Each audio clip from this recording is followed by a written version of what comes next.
Dr. Joseph Baskin. Welcome to the show. Oh, thank you very much for having me.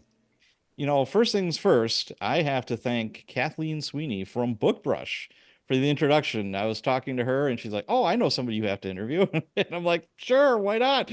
So, thank you, Kathleen, for the intro. All right. Well, I was reading your most recent book, and there was a part in there about Great Lakes surfing.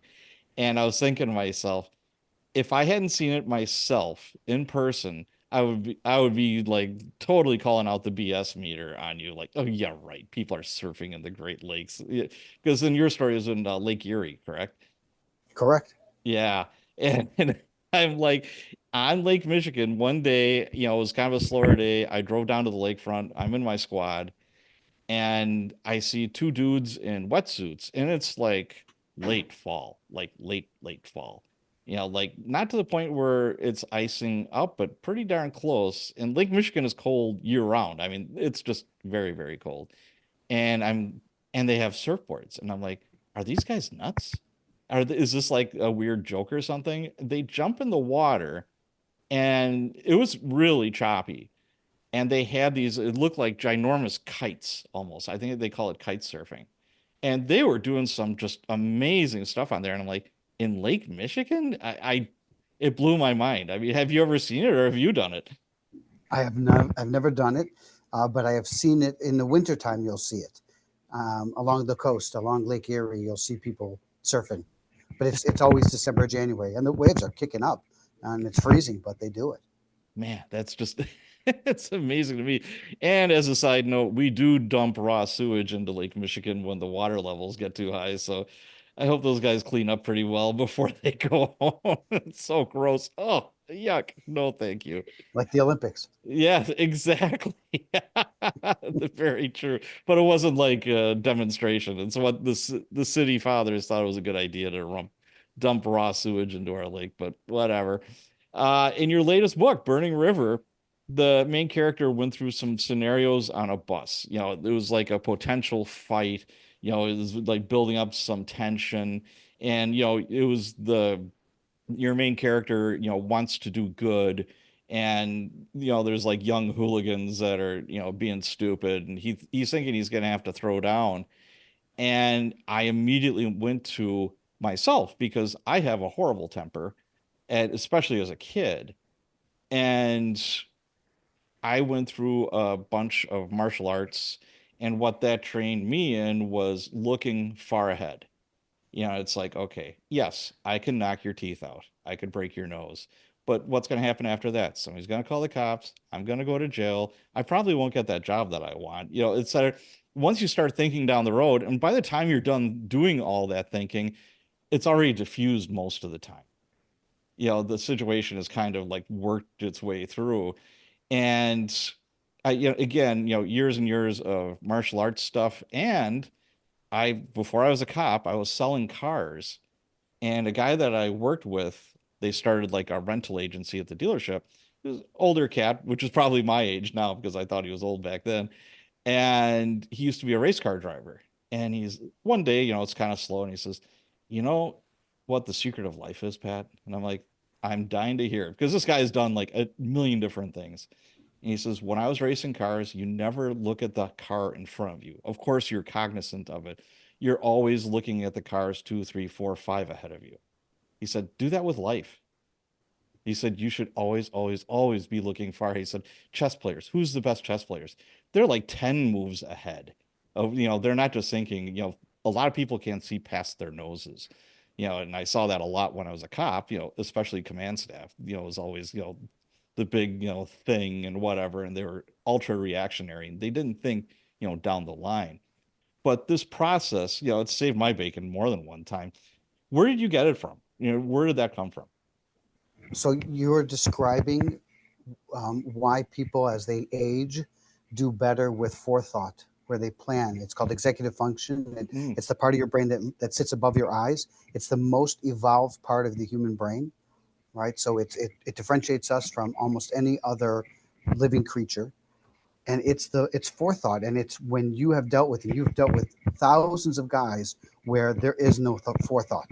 They don't think Yeah. about consequences. Right. They act in the moment, and then later they say, well, and that's actually a tool to use with people, especially when there's people who think about respect, right? So they're eyeballing somebody, somebody's eyeballing them. They think that they've been disrespected. Nothing has really happened, but they think they must act. And so helping them see that, well, so what's going to happen if you act? And is this guy worth it? Right. So I think the character you're talking about, his name is Frank, right? So Frank Right. is on the bus and he knows it's not worth it. Moreover, he's gotten to a place where he doesn't have the same appetite. He wants to, he thinks he does, but the body doesn't really want to do it. And so he thinks ahead, and cooler heads prevail. But it was important for me to open up showing that side of his character, that need to fix, that need to be the one who makes things right all the time.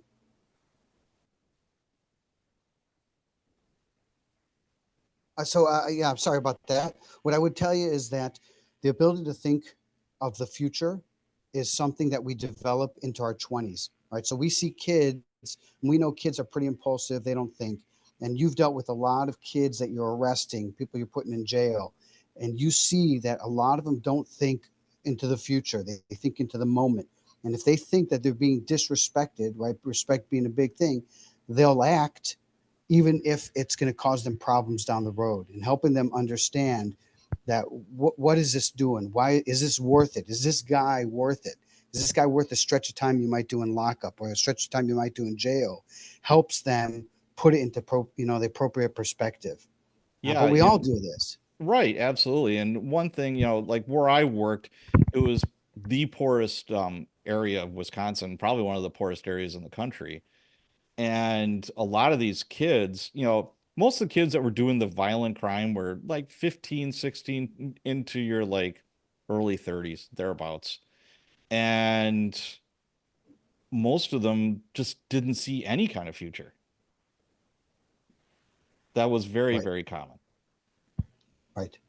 So, you sprinkle in, the age, and then you like throw on the heap of, what, poverty, despair, no father, mom's either an alcoholic or a crack addict, or she's working, three jobs trying to keep their heads above water. It's tough, man. The What I saw was kids that were just wandering around these neighborhoods feral.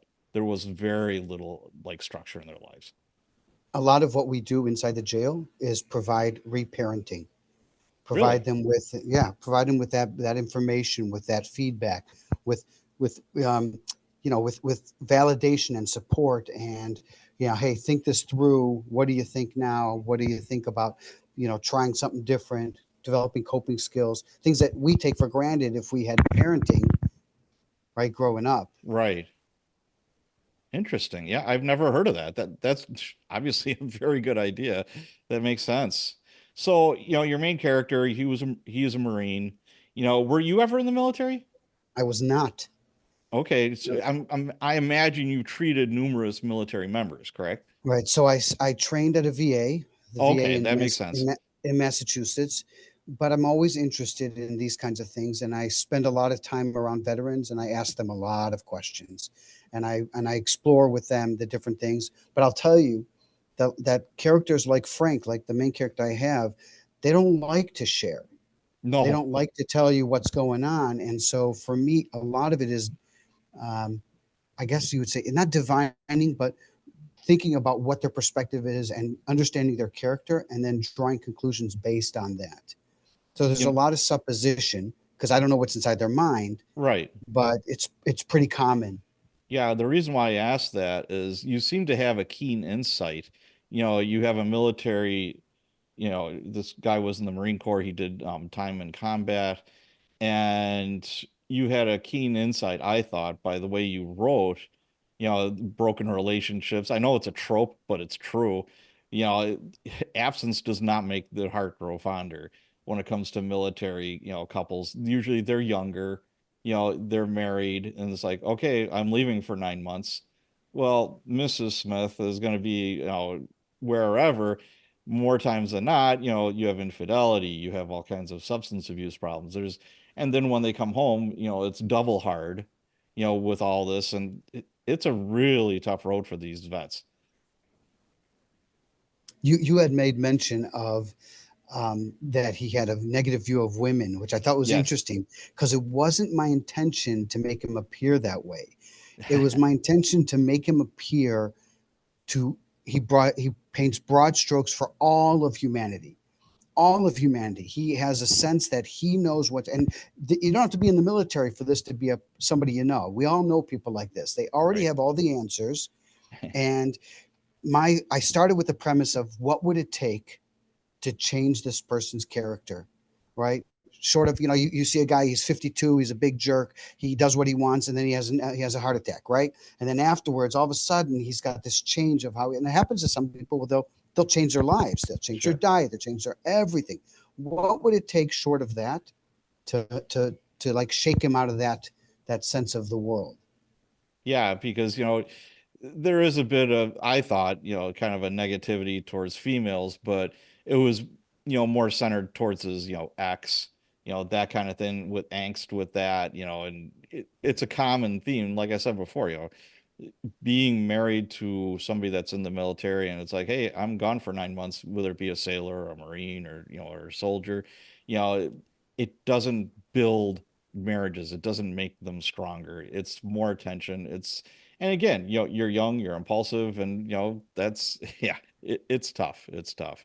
So yeah, Those are good points. yeah, I enjoyed reading that part because I could tell, you know you read some books and they have a main character that was in the army or Marines or whatever, and they don't have a clue. It's either overdone or underdone. It's, they'll watch Reacher and think, well, that's the way, every, army soldier, is, et cetera. And my oldest boy was in the army. He served in Iraq. He did a tour there, and so I have a little more. I'm dialed in a little bit better than the average bear, I think, because my own kid and in the police department, when I first started, it was probably over 50% guys that were either in the military, in reserves, or they had already served. So, you know, Lots of Desert Storm. oh yeah, a ton, a bunch. So lots of Desert Storm, some that were in Iraq, some, yeah, yeah, it was a lot of vets. I worked with some guys that were in Bosnia.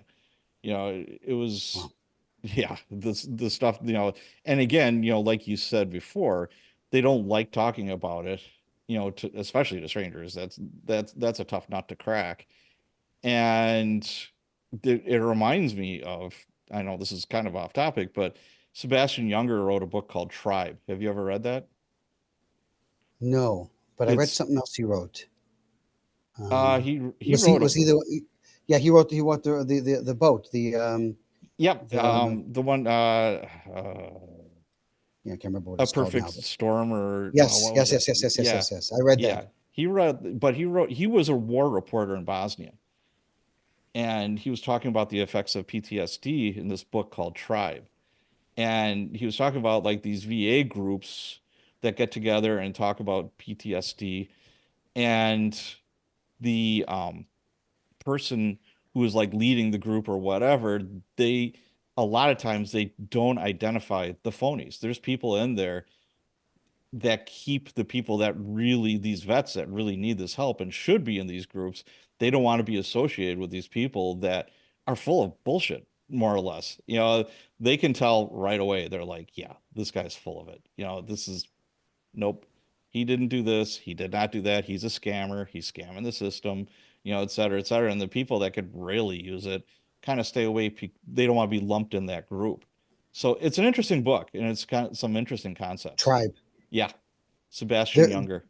big portion of PTSD is avoidance, the desire to stay away from whatever it is. So sometimes guys who are touting that they love to go see war movies, that they love to go, you know what I mean? That's a tip off that they're probably not suffering to the same extent, Right. right? Because the real guys, they don't want to see anything. They want to stay away from it. They can't. They don't want to discuss it. Yep, absolutely. So we're gonna take a little trip in time here. You went to med school at Ohio State, and you did Correct. a surgical residency in Chicago at Rush Presbyterian St. Luke's, correct? Just an internship, just a 1 year internship. Oh, okay. Why not stay in surgery? Originally, I thought I would do plastic surgery, which is a long Hmm. haul. It's 5 years plus an additional two. Started to do the surgery, and the goal in surgery is to get to the operating room. When you're an intern, your reward after you've been on call is to go to the OR. Even if you're tired, you're happy to go to the OR. And I found that while I enjoyed it, I didn't love it more than being around the patients. Okay. And as you move up, you get less and less patients, more and more OR, and I wanted to be more around the patients. Okay. And I always found psychiatry interesting, mental health. A lot of people say that doesn't make a lot of sense, but psychiatry is much more invasive than internal medicine, right? The Oh, specialty of internal medicine. Then it's more like surgery in terms of its, because you're really, you're verbally invasive as opposed to with a scalpel. gotcha. So that's you kind of like you knew psychiatry, and then that's kind of like the avenue that you wanted to go towards after that internship.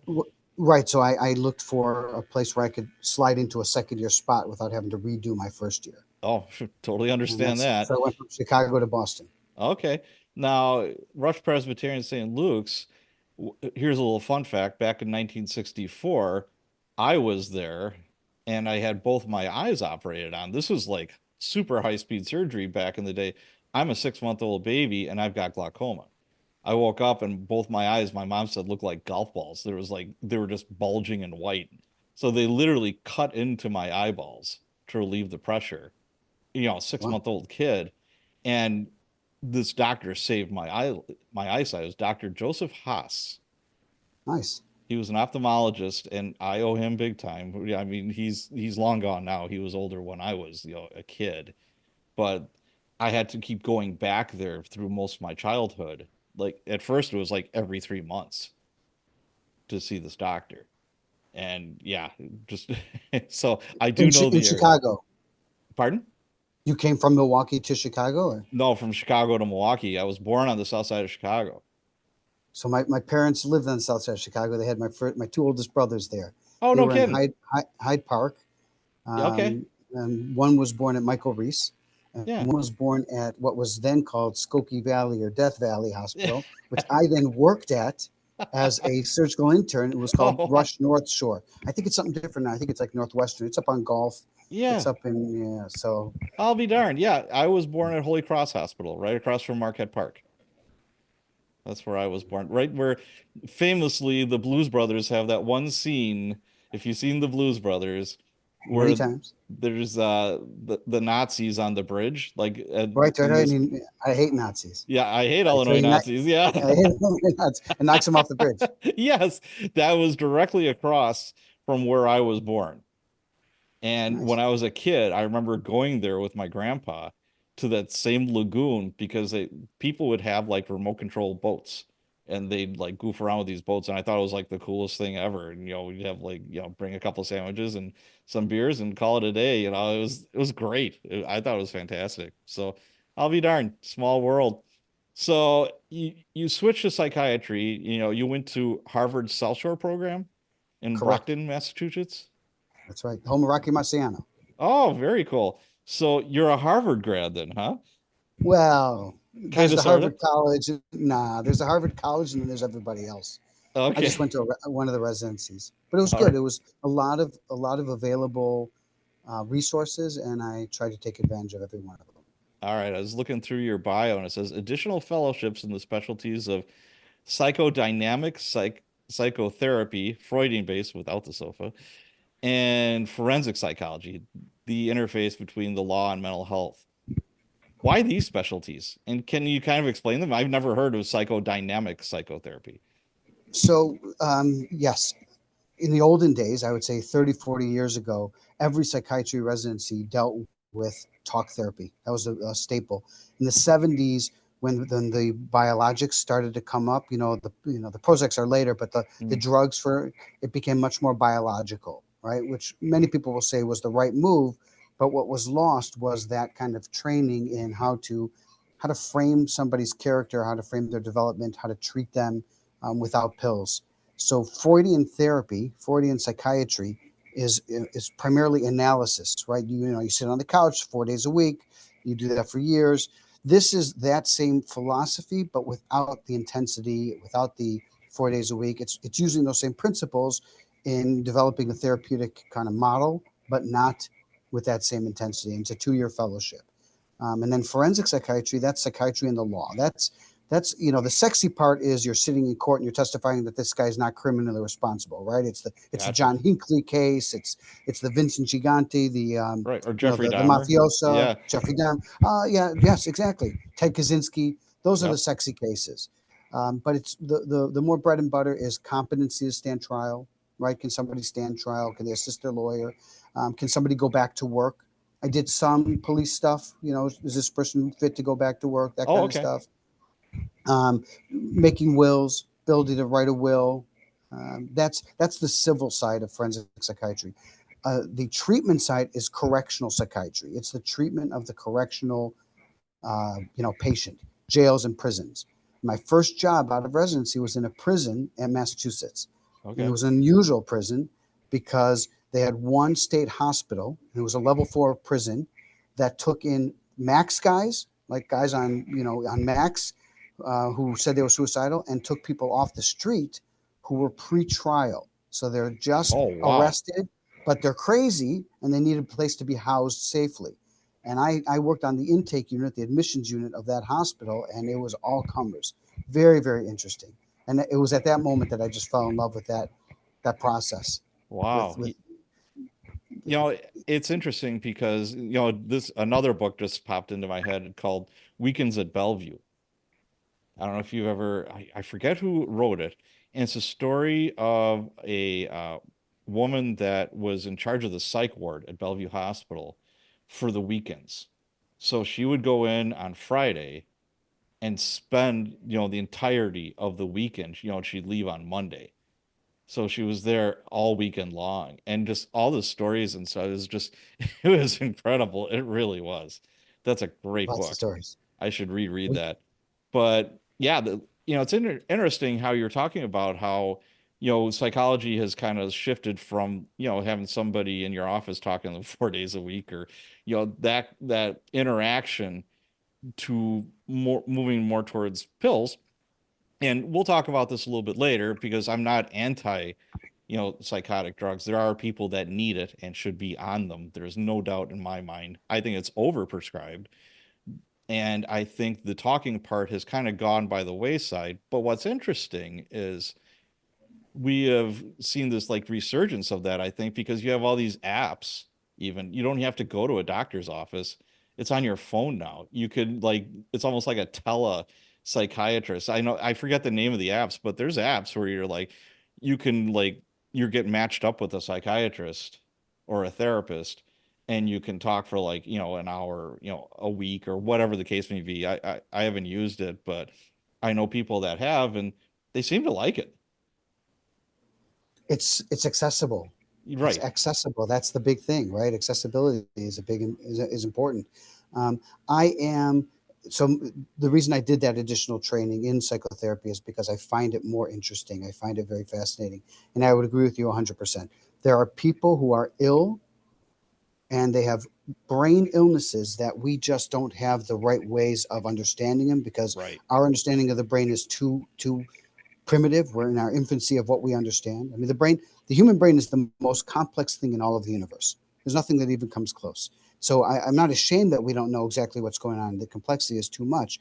And we have a tendency to just throw pills at it because it's easier. Uh, so Yes. there, so one of the things that I do is, it's easy to determine when somebody needs a pill. It's far harder to determine when somebody doesn't, and how Mm, to treat them, how to help them, even if you're not throwing a pill at them, how to get them better, how to work with them so that their lives improve. And that's a big challenge. yeah, absolutely. So you wind up working in prisons and jails. I should like preface this with a prison is you've already gone through the trial or the agreement or whatever. Now it's time for you to serve your sentence. That's a Correct. prison. And now That's right. jail is temporary. It's like you get arrested on the street. well, back when we used to have, bond and bails and all that kind of stuff, I guess that's kind of going by the wayside.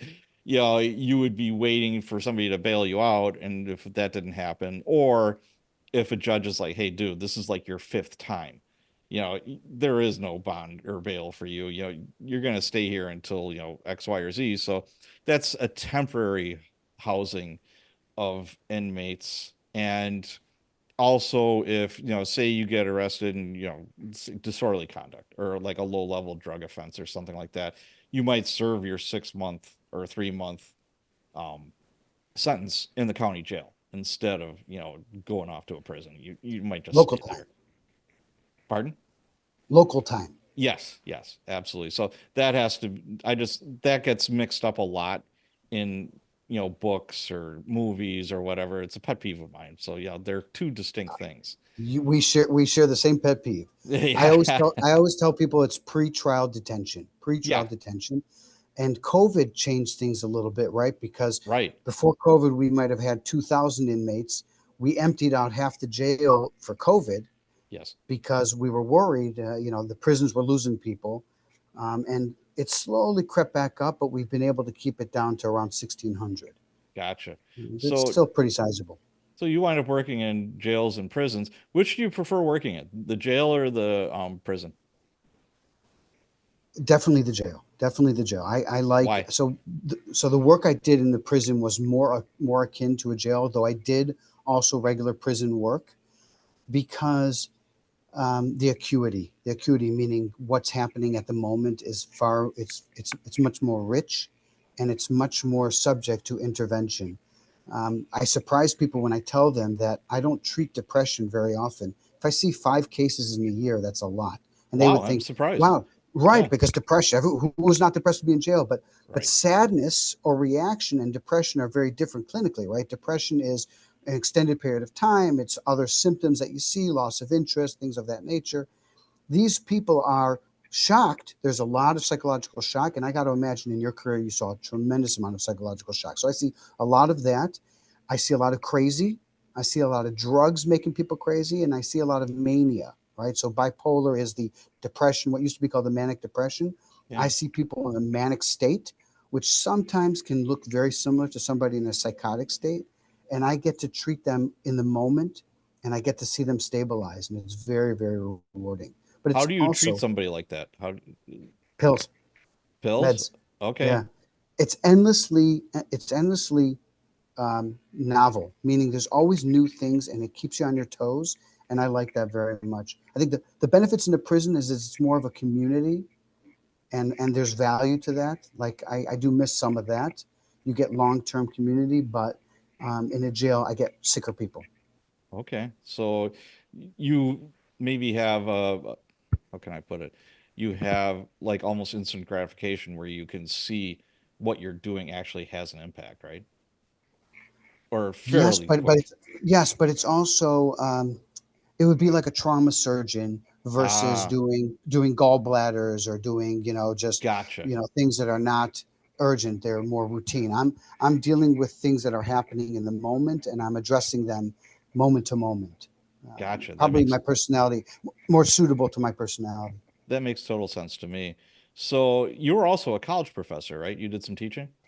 No, no, I teach, but I have a assistant professorship at Case Western Reserve here in Cleveland. But the teaching I do is to residents, and occasionally to medical students. Oh, okay. I was just wondering, if you were teaching like, undergrads or even, No, no. like, oh, okay. Because I remember I was a sociology major when back in college. My minor was criminal justice. And our one of the professors that was in the criminal justice program that taught sociology was one of my favorites. And one day he was just so angry with the class. It was just a intro to sociology or some basic sociology class, and he throws down his book and he's like, you know what, I also teach in prisons. I'd much rather teach in prison than teach you. He said, yeah, he's like, you're all a bunch of spoiled little, bastards. And he just goes off. He's like, you have no respect for me. You have no respect for each other. Mommy and daddy sent you here. He said, you make me sick. And he just walks out the door. How many years ago is this? Oh God, this is back in like 86. Okay, so things have not gotten better, right? I mean, Yeah. kids have not gotten less entitled. Yeah. Wow. Yeah. He's like, you know what? When I teach in prison, they want to learn. He's like, you know what? I have a captive audience, no pun intended, but He's yeah, right. he's like, they actually want to learn and they're interested in learning. He says, none of you, he's just having a bad day. And that always stuck in my head. I'm just like, yeah, I'm like looking around, I'm like, yeah, yeah, he's probably right. I understand this, okay. So I thought that was funny, but interesting. So when you were working in the jail or in prison, were you ever put in a like potentially dangerous situation that you had to talk your way out of? And could you share that with us? I sure can. You had talked about the necessity for a police officer to be able to talk through situations to de-escalate, and Absolutely. for me it's precisely the same. So I'm my first line of defense, right? And I'm supposed to be good at this. If I'm not good at this, what am I doing, right? I'm Right. supposed to be able to assess. So first of all, if I see somebody is not in their right mind, I need to make that assessment quickly and I need to act accordingly. I always see people with COs, with corrections officers, with guards by my side, Okay. right? So I'm always cognizant of security. The way I view it, I'm a guest in their house. So I'm there at their behest. I'm trying to help them, but I'm not trying to undermine them or circumvent what they have to do. Security is primary. So if I see that a person can't engage with me either because they're actively psychotic or because they are aggressive, then it's incumbent upon me to extricate myself. I back away and I say, we're not doing this right now, and we reclose the door. Then, if it's somebody who's getting worked up, my job is to de-escalate, is to figure it out. And I have found, and I think this is going to resonate with you. I found two things that de-escalate in a very almost without fail, and that is having genuine compassion, right? So genuine concern and being straight. Right. So I don't ever tell them, I don't blow smoke up their ass. I don't tell them something I don't think is going to Right. happen. I don't try to placate them. I don't tell them, hey, it's going to be okay. I don't tell them anything like that. I tell them straight what's happening. And I find a way to be concerned for them in that moment. Right. You had talked about radio stations in the squad car. Right. In other words, do you want to pick your radio station with the person you're driving to jail? Sure. Yeah, Why not? absolutely. Why not? Why not? It's a small price to pay, right? Yep. So I do the very same thing. I'm not concerned with what they did. I'm not concerned with what they are. I'm concerned with where they are at that moment and how I can help them. And I think it's hard sometimes for people to understand that. Like, how can you deal with murderers? I can deal with rapists. I can deal with it. I'm there with a person and I'm trying to help them in the moment. And that's what I'm doing. Yeah, it's not about kissing their ass. Sometimes, Right. you refer to the radio station, I forget where I talked about this, but one of my podcasts. And it was like, okay, somebody's agitated, they're not combative, but if they're in handcuffs and they're in the back of my car, it's not the best day of their life. It's not Right. awesome. And I'd be like, hey, you know what radio station do you want to listen to going to jail? And they kind of look at you quizzically, and it's like, oh, it's like, all right. I put on what they wanted to hear as long as it wasn't too offending to my ears. And sometimes I actually had them laughing on the way to jail, or it's like, yeah, you ain't so bad. It's like, okay, it's we're two people, okay, let's just get Right. this But over with. I'll do you one better. Far from kissing their ass, what you are doing is you are making that the handoff is going to be less fraught with violence or danger. You're doing for the next guy who's taking him into custody, right? Because you are Right. de-escalating, you're cooling him down, as opposed to, you got a couple of types in corrections. You got the microwaves and you got the coolers, right? And the microwaves are always getting people heated up real quickly. Yep. And for what purpose? What is that? It just makes the next person have a problem. But I think one of the keys that makes it easier for me is, and I've been accused of arresting people, right? They tell me, why did you arrest me? Y'all arrested me. Y'all put me in here, right? I didn't arrest them. Obviously, I don't have arrest powers. I'm a Right. doctor. I see them in there. I don't take it personally. I've worked very hard, and it's not always easy to, if you're the clerk at the airlines counter and you got a line of people behind you and you didn't cancel their flights, right? And you Yeah. didn't delay their anything and you didn't lose their Yeah. luggage, You didn't but they break the take it out, plane. Yeah. right? But they take it out on you, right? Yes, And it's absolutely. it's unpleasant. But if you don't take it personally, you can keep that unpleasantness to a minimum. But that's a big key. Not taking it personally and working to de-escalate. I've never considered it kissing the ass, and I know exactly what you're talking about. You're Yeah, coddling them. You're yeah, you know what? coddling. You're Right there, right. because I had somebody remark, it was either an email or a Facebook post or I forget, and they're like, "How can you be coddling these criminals?" I'm like, "I'm not coddling anybody. What's done is done, and it's not the cops' job to punish people. Our job is to take people into custody so they could face the music, with a judge or a jury or, the DA or whatever. We're the in between. We're the ones that's like, okay, I got probable cause to, put you in bracelets and take you off to the jail. Okay. It's like, again, it's not personal. Now, are we people and we see some horrific stuff and, and cops see it every day? What kills me inside is I guarantee you there's going to be over 1,000 or thousands of interactions between cops and criminals where it's a potentially like almost lethal situation and the cop talks his way out of it. It happens thousands and thousands of times a day. Right. You talk about de-escalation. It's kind of a catchphrase and it makes sense, but cops have been doing this since the dawn of time. You're Right. always outnumbered. You know who's really good at talking to people are COs, correction officers. They don't have a Some of them. gun. They have no weapons. All they Some of have them are is the gift excellent. of gab. Right. You The know, best ones are not always the biggest ones, although that no, helps. yeah, it But does. I love the beat cop. I love the lore of the beat cop because the beat cop gets to know the neighborhood, gets Yep. to know the people, and can be, you know, judge, jury in the moment and make things better. And you Yes. don't know, and I don't know if that kindness that you showed, that humanity that you showed to so and so in your car, if that doesn't come back to him a few years down the line and he treats somebody else with kindness because of that. Well, I worked with some cops that grew up in the worst situations imaginable, in the worst neighborhoods. Again, absolutely no father figure, or dad was in prison, dad was a drunk, dad was whatever. And like I said about mom, whatever situation she's in. And the neighborhood cop befriended them. And that's stuck in their heads. They're like, you know what? I'm not going to be a criminal. I really think he's cool or she's cool. This neighborhood Right. cop is, whatever.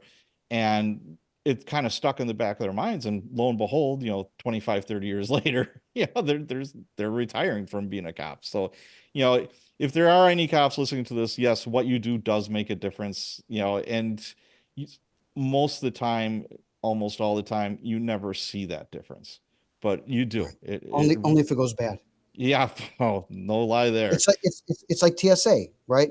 You only know when they failed. You don't know all the times that they have prevented something. Well, it's like the Secret Service. I'll make this, current. The Right. thing that just happened with Trump, that's pass fail. They've had thousands of interactions with thousands of different protectees, and everything goes great, and you never see that, on the news. But that one time where it doesn't, holy shit. Now the storm is, raging. Yeah, and that's just the way it is. And we know that and we understand that when we take the job. But anyway, so I'd like to ask you, can people change for the better? I have to believe so. 100%. Okay. How? How does that happen? So let's say a person is feeling angst. They're feeling something that is off, right? They're feeling disquiet. They can either seek out substances, they can seek out a friend, they can seek out religion. In other words, these are the ways of dealing with, coping with it. Yeah. Now, I say substances because a lot of people drink, a lot of people use drugs, and that's what drives people. They're trying to cope with things that they have a hard time coping with. Um, Depending on how much level of insight they have, or how much they're willing to tolerate, and probably how old they are. Right, when we're in our 20s, we don't listen to anybody. Right, Right. when in our 30s, we get Absolutely. a little bit better. Our 40s, we start to really listen because repetition, things have played out enough times that we're like, maybe I'm the common denominator. This is the third woman who's walked out on me because I ignore her, right? Or I do this or that.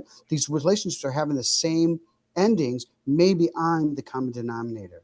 And when someone comes to that that realization, they are fit or they're ready to be engaging in a therapeutic, this is just talking about talk therapy, right? Sure, sure. Not somebody who's got, let's say somebody's got depression. You treat the depression, a lot of things do get better. You treat the anxiety, you treat the bipolar, things do get better. But let's say it's just, their personality, their relationships have fallen into a certain pattern.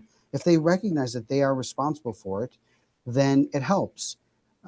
They come and they get treatment. Sometimes a person does better in groups, right? So Mm, AA, for whatever it does for alcohol, which is a lot, or for any drug, one of the unspoken things that it does for people is you get a kid who comes in there who's 28 and he says, I don't have a drinking problem, but I just, I had to come here for this. And you got people around the table, people around the room are like snickering because sure. everybody says the same thing. They recognize this from a mile away.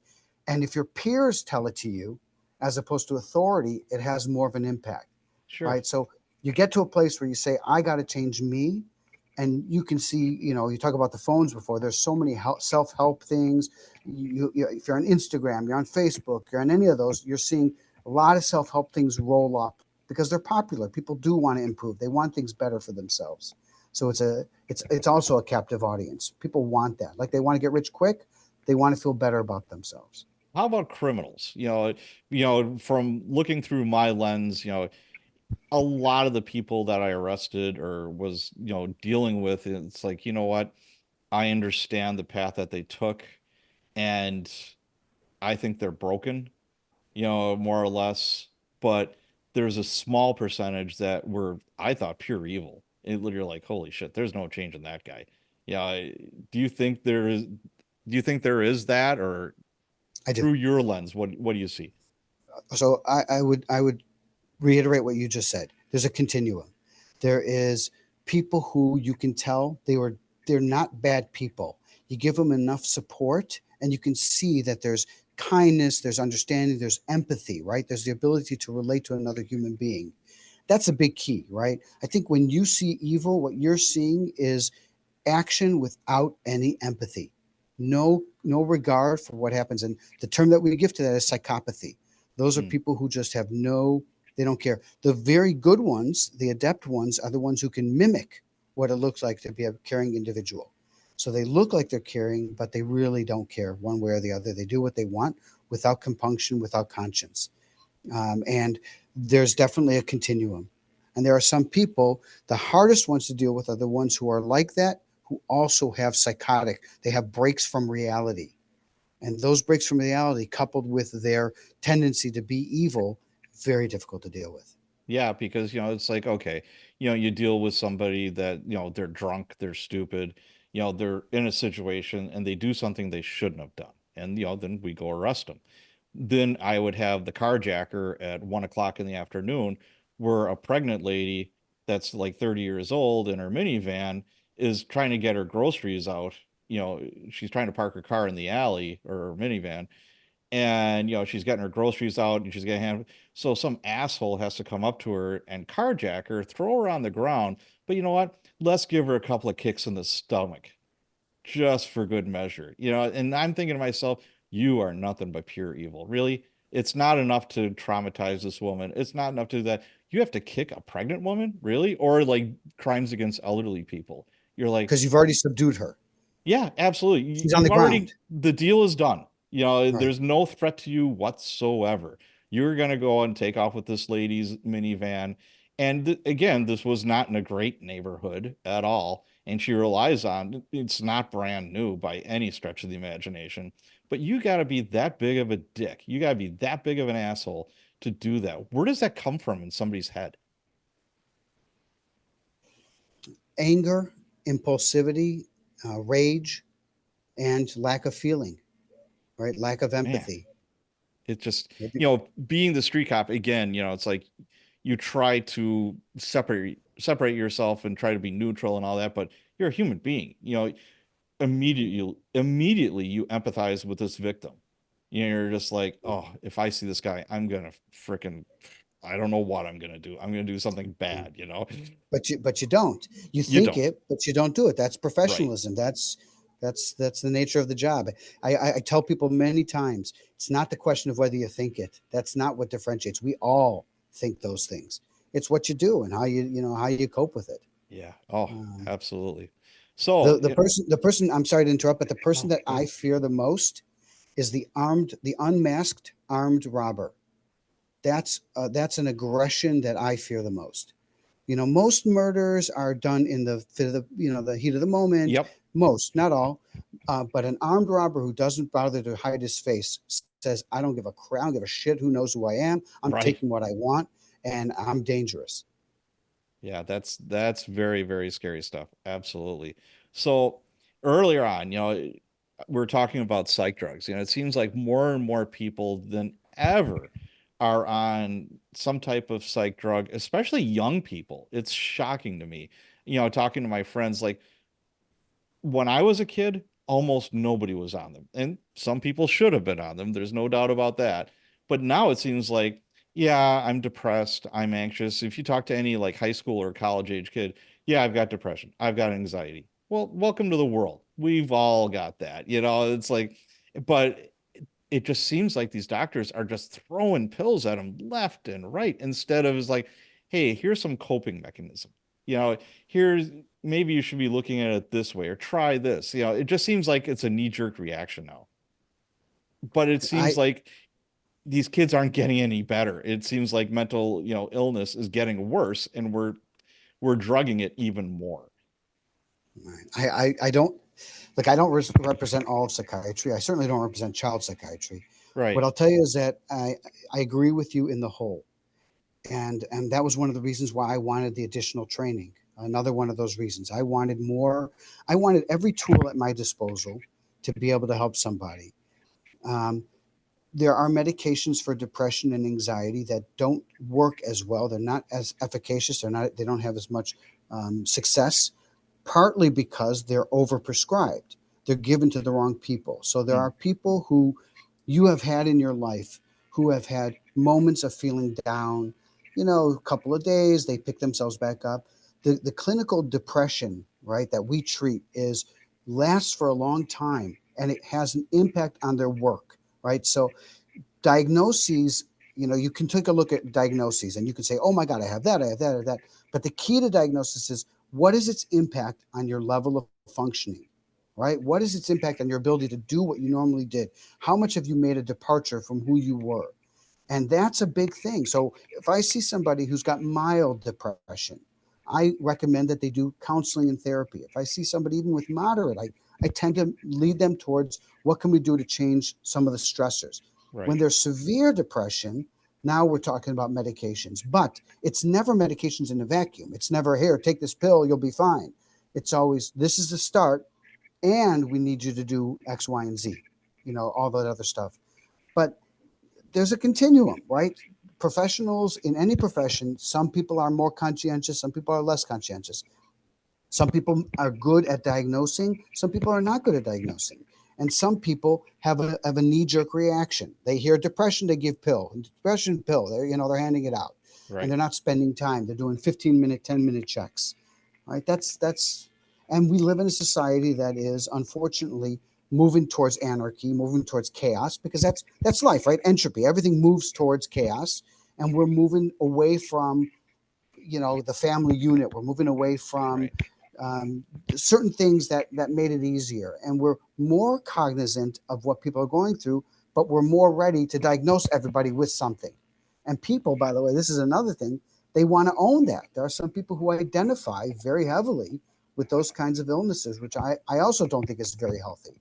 Right? I am so and so. I am so and so. I have this. I Right. have that. Um, it's a lot of different things, and we're tasked. Psychiatry is tasked with dealing with it, and we don't always do the best job. Yeah, and it's not just psychiatrists or psychologists, it's also, a general practitioner will do the same. Right. So general practitioners are much more liable to prescribe antidepressants. Yes. They're the front line. Psychiatrists are far less. Ironically enough, we don't get those people as much. Yeah, that is ironic when you think about it, really. And I understand too, like, if you're going through a rough patch, it's like, okay, I remember my neighbor across the street, her father died and she was very, very close to her dad. And, she couldn't sleep. She was a wreck. So she went to her general practitioner and he prescribed, I think it was Ambien. for sleeping, and antidepressant. And, this is short term. He said, this is just to get you over the hump, and that made sense to me, except for the fact I saw her like a week or two after the funeral, and she's like, I wish I never would have took those pills. Well, not the sleeping pill, but the antidepressant. I'm like, why? It makes sense to me. And she said, I was numb. I couldn't cry. Uh, And she said, there was a part of me that's like, I should be emotional right now. I'm at my dad's funeral. I that's a loved my common dad. complaint. Yeah. So, nothing's perfect. But, Right. if it's debilitating, yeah, you have to do something. And so I get that. I deal with a lot of people who are suicidal, and Mm, I've had a lot of people suicide, and so that to me is a deal breaker. Meaning, if they're in a place where they're thinking about killing themselves, I'm much more aggressive. yeah, I could totally see that. Totally see that. But again, going back to it, it just seems like it's this wave of now everybody's on some kind of pill. It feels like that, at least. And yeah, we have our problems in society. There's no doubt about it, but it's never been better. If I'm hungry, I just pick up a phone and like Grubhub or whatever will deliver food to my front door. I don't have to go hunting for it. I don't have to go across the street to the park and hopefully I see a rabbit and I'm gonna have to snare it or something and skin it. And my both my parents grew up in a third world country where they didn't have electricity or plumbing. You know, This was they're Italy, correct? no, Ireland. Ireland. Nah, I'm just being a Oh whitey. yeah, you're busting my balls. All right, gotcha. But back then it was a third world country, and my dad said, he remembers asking his mom, like what's for dinner, and she's like, whatever you kill or catch. Yeah, and he says his mother could skin a rabbit in like 2 seconds. She could skin it and clean it and just, be cooking over a fire in like a matter of minutes. And I'm like, wow, that's pretty impressive. But most problems here that we have now. I mean, medicine is fantastic. You go to a hospital, you're treated like a freaking king. Again, if you need food, it's a phone call away with this little mini computer I have in my pocket that's stronger than the computer that was in any of the Apollo, spacecraft. Do you ever own dogs? Are you a dog guy? Oh yeah, absolutely. Okay, so have you ever owned rescues? Yes, as a matter of fact, yes. And you've had purebreds Yeah, from I've had both. puppies? Okay, Yep. so you take a rescue, and we can see this much more easily when it comes to dogs. You look at a rescue and how they view their world versus a purebred who you got as a puppy, and there's no comparison. There's none. The rescue is a very different animal Yeah. because their development, those formidable that year or two, whatever that they were, was so fraught with, they weren't sure what was going to happen. You could see that on them for the rest of their lives. And Right. so humans, you just described, what you just described now was the perspective, a healthy perspective for somebody who has reflected on things, has owned them, has looked at them, has seen the good and the bad, and from a stable position has made very good emotional and intelligent choices, right? But you know that a dog who was a rescue, they don't do that. They can't do that almost. They're Right. overwhelmed. When stress comes, they get overwhelmed. That's what it's like dealing with the kind of population that you're talking about, where instability at home, they don't know where their next meal is coming from. They don't know who's coming out to get them. There's gunshots. There's all sorts of things, and Yep. that becomes a part of who they are. Now, some of them are smart, some of them are dumb, some of them are compassionate, and some of them are numb. Some of them are intuitive, and some of them have no insight whatsoever. And all those things combine to make the character that sits in front of me that I deal with. Wow. And that's what makes it so challenging.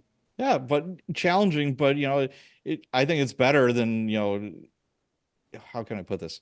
Yeah, it's challenging, but I think the comparison that you had before between a trauma surgeon, or somebody working in an ER where it's like everything is new, everything is fresh. That's like being a Right. cop. You don't know what call is going to come over the radio.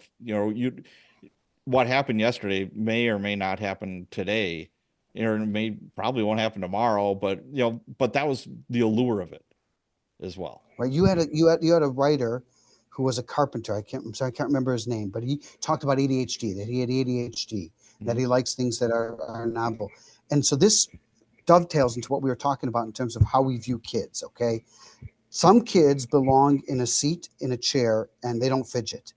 Other kids belong moving around. Yeah, It's not that they have absolutely. ADHD, they just learn differently, they are different, but we put them all in the same place, right? Sure. So if you and I were to sit in a cubicle for 8 hours a day, we would go nuts, Yes, right? absolutely. But put us in a bar and have us have six open tabs, and we'll juggle it like it's nothing, right? Yeah. We'll juggle it because that's the way our minds work. So we're calling it ADHD. I would say we got to look more at how kids think, how adults think, and that's what I try to work with people. I say, look, you shouldn't be doing what you're doing.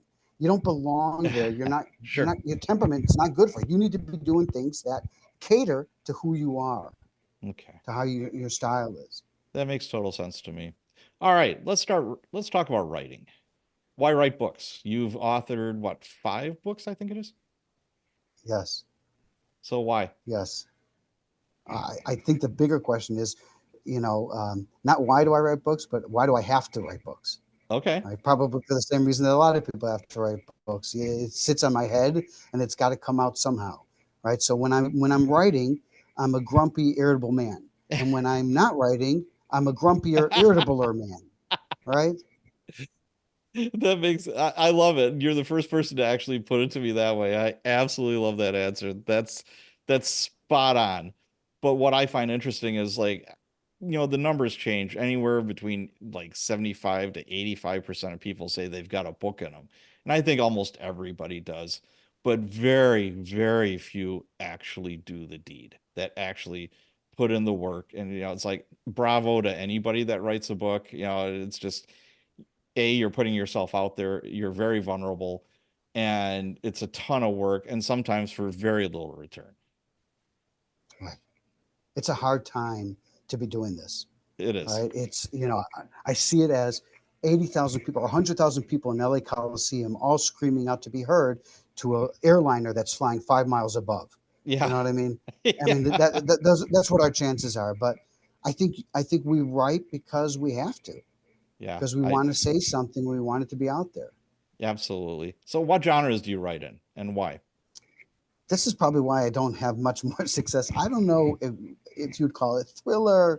Um, One of them has kind of a mystery feel to it. It's probably thrillers, but my problem is that I like literature. I like what you would call fiction, general fiction, Yeah. where I like the writing aspect of it. And if you try to do that and you try to mix genres, it's pretty difficult.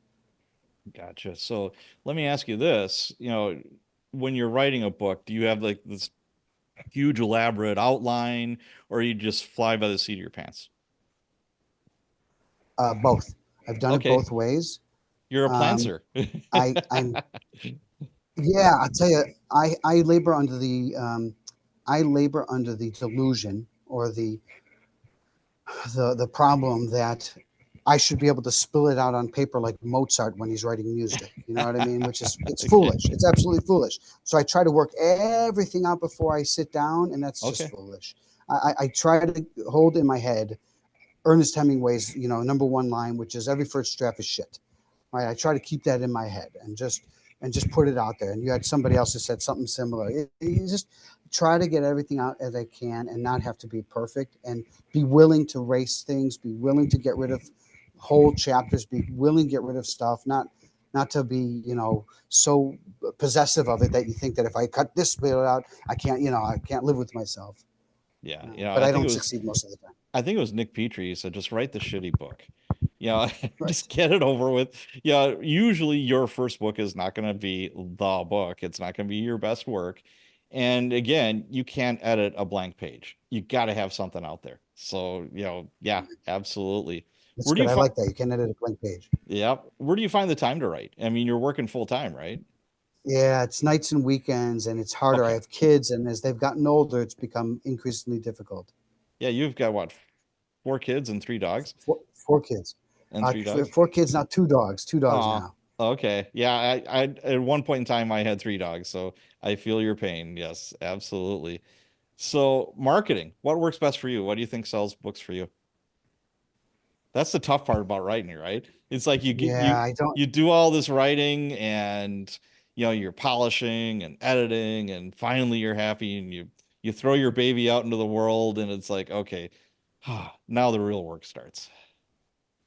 Right. And I'm horrible at that real work. I'm horrible at self-marketing. So I try the best I can. Probably don't do enough, nearly enough. Um,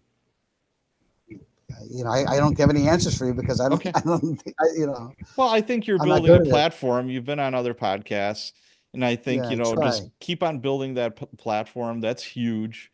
And maybe a little bit of social media. It's I'm a huge fan of Pat Flynn, and he wrote a book. I think it was 1,000 True Fans. If you could build those true fans, you know, boy, I'd much rather have 1,000, 10,000 fans that would buy anything that I put out because they love you. That they're a huge fan of you, and instead of trying to get a million strangers to buy your stuff. I'm a huge fan of that philosophy. You remember Groucho Marx's famous line? I would never be part of a club that have me as a member. Yeah. So that's I don't love me, so I don't, I'm not gonna have anybody else love me. So I love Groucho. Absolutely. All right. Oh, so your book, Burning River, your main character, if this went to the movies or a streaming service or something like that, who would you want playing that person? What actor or actress? that's a good question. I don't know. So you don't think of I guess that it would when be you're this. writing, correct? No, I think I know who I would want to play. I have a character who's like a pastor, Yeah. who plays that role, and I could think of people who I would want to play that role who would do a great job of that. I don't know if you're a fan of The Wire, I've seen some but episodes, yeah. yeah, there's people I do think of in terms of that, but mostly I know that in the business, what they do is whoever picks up the screen, the screenplay decides what they want. They see their vision, they do Right. their vision, and if Stephen King is upset with Stanley Kubrick, right, and both of them are the tops of their games, I got nothing. Yeah. I got no Okay. complaints. All right. Very cool. All right. So let's start wrapping this up. What's next for you in your professional career and your writing career? But I'm still, I'm working in the jail. I enjoy the jail. Um, I have a jail tale brewing. I put it Okay. down for a bit, mostly because I want to be truthful and I don't want to burn bridges just yet.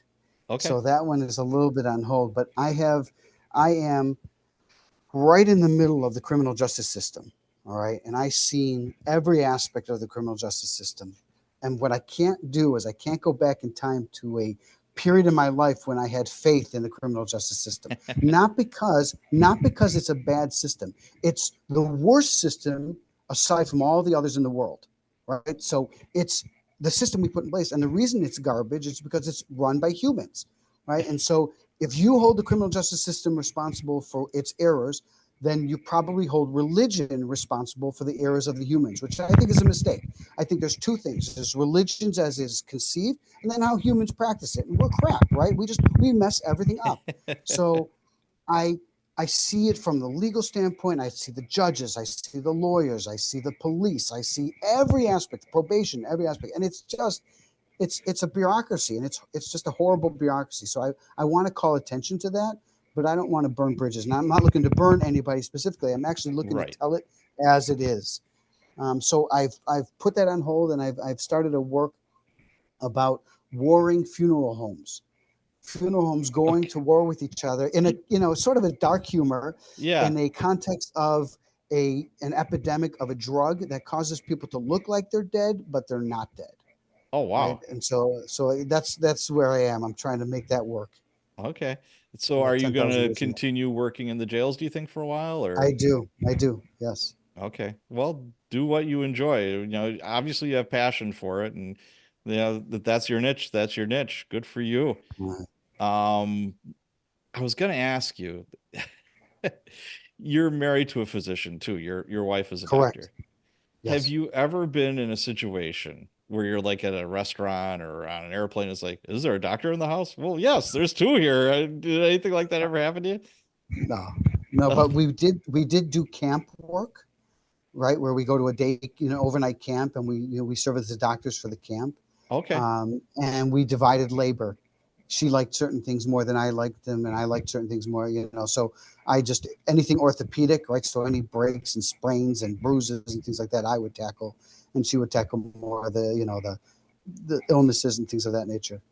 Now But being we've a never psych been, now being a psychologist, do you ever have like friends or acquaintances that say you're at a party or something like that? It's like, hey doc, I've been feeling a little down lately, or nothing like I want to kill myself or like super intense like that. I have, yes. How do you handle that? So I do like people. I do care about people, Yeah, and I tend to put myself in bad positions. But I'd rather help somebody and have to dig my way out, because sometimes it's like that when you help somebody, too close to you. But I'll do that yeah. I every mean, time. But I'm gonna go tell you ahead. an interesting anecdote, because I had Sure. a friend. So he and I would have a friend, and we would go to parties all the time. And he's a lawyer, right? So we're at parties all the time, and people are coming up to me, always bugging the hell out of me, and never bother him, never bother him. And I'm like, what the hell is it? So at the end of the night, we're drinking, we're cleaning up, and I said to him, what is it? Why is it that they're bothering me and they leave you alone? He goes, let me tell you, the first time somebody came up to me for free legal advice, the next day I sent them a bill, and they never came up to me again. I said, that's a great idea. You know what? That son of a bitch sent me a bill the next day. That's awesome. I love it. All right, I think that's a good place for us to stop. Where can people go to find out more about you and your books? So I have a website, www.josephbaskin.com. Excellent. That's JOSEPHBASKIN, like the ice cream, Baskin Robbins. I'm on Instagram, Okay. and Facebook, and what else can I tell you? And I'm on Amazon. My books are on Amazon. Very good. I think there's a wide range of different books. A lot of them written with a certain amount of humor, serious topics, but lightening it up a little bit. Excellent. Very good. Well, thank you so much for your time today. This has been a lot of No, fun. thank you. Thank you. You're very generous and curious. I love it.